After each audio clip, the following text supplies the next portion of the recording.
Setting boundaries with emotionally immature people. In modern relationships, romantic, professional, and even within families, many of us will eventually face the challenge of dealing with emotionally immature people. These are individuals who may avoid accountability, project their pain onto others, or lack the capacity to engage in healthy, reciprocal emotional exchanges. If left unchecked, such dynamics can drain your energy, blur your sense of self, and erode your inner peace. Introducing the clear method. Jess Miller, in her conversation on how to set boundaries with emotionally immature people, introduces a practical framework called the clear method, which empowers individuals to protect their well-being without falling into cycles of blame or hostility. Let's break it down in detail. Understanding emotional immaturity. Before boundaries can be set, it is essential to recognize what emotional immaturity looks like. Common traits include defensiveness and blame shifting, an inability to admit mistakes or acknowledge responsibility. Poor emotional regulation, explosive anger, sulking, or withdrawal when challenged. Self-centeredness, a focus on their own needs without genuine consideration for others. Avoidance of discomfort, escaping from difficult conversations or realities rather than working through them. Emotional immaturity, not always toxic. It's crucial to understand that emotional immaturity does not necessarily make someone toxic or irredeemable, as Alain de Botton reminds us in the conversation. All humans have flaws, wounds, and imperfections. The clear method for boundaries. Miller's clear method provides a step-by-step guide to creating boundaries that are compassionate, firm, and sustainable. See clarify. Get clear on what your actual boundary is. Many people experience resentment or frustration without ever defining what they need. For example, I need to end phone calls when yelling starts. I won't discuss finances outside of our weekly meeting. Clarity ensures that your boundary is rooted in self-awareness rather than reactive emotion. Language. Express the boundary in simple, non-accusatory language. Avoid clinical labels, "you're a narcissist" or "you're toxic," as these escalate defensiveness. Instead, focus on behavior. When shouting happens, I feel overwhelmed and I need to step away. I'm not available to answer texts late at night. The goal is communication, not diagnosis. The clear method continued. Empathy. Boundaries are not punishments. They are acts of self-respect.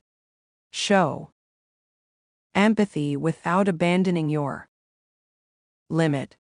For example, I understand you're upset and I care about you.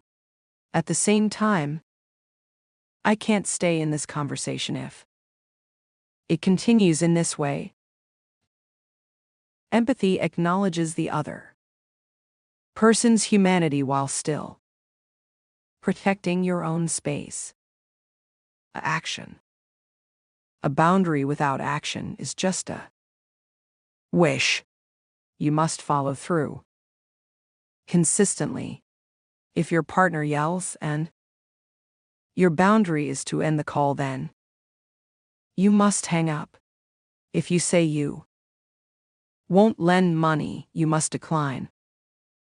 Even if guilt arises, This step teaches others that your words carry weight. Reinforce. Reinforcement is about consistency. Over time, emotionally immature people often test boundaries, consciously or not. Your reinforcement builds predictability and reduces ambiguity. Over time, even difficult personalities begin to adjust when they see that your limits are steady and reliable. Why boundaries matter with emotionally immature people. Boundaries are not about changing the other person. They are about changing your relationship to their behavior. Without them, you may unconsciously get pulled into cycles of over-explaining or defending yourself, absorbing blame or guilt that isn't yours, compromising your values for temporary peace. The broader cultural trap, pathologizing versus managing. An important point raised in the discussion is society's growing tendency to over-pathologize others. In the age of Instagram, therapy terms like narcissist, toxic, or red flag are thrown around casually. While they sometimes hold truth, relying exclusively on labels can isolate us. If we exclude everyone with imperfections, we risk ending up entirely alone. Instead, the clear method reminds us to focus less on labeling and more on management. How do I coexist with imperfection? How do I protect myself without cutting everyone off? How do I maintain empathy while still honoring my own limits? This is the art of mature relationships, not perfection, but balance. Applying the clear method in real life, work and family. At work, your colleague constantly interrupts. Clarify. I need to finish my thought before you jump in. Language. When I get interrupted, I lose track. Let's take turns speaking. Action. Pause until they finish, then calmly continue. Reinforce. Repeat each time it happens until the pattern shifts.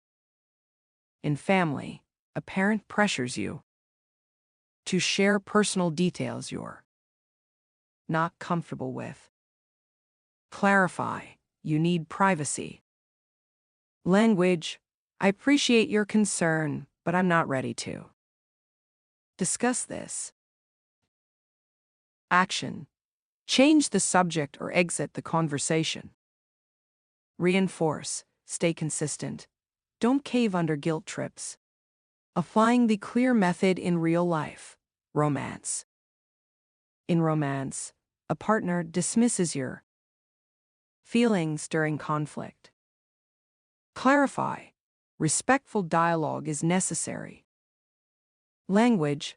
I need us to listen to each other without dismissing. Action. Step away when the pattern repeats. Reinforce. Don't return to the conversation until conditions are respected.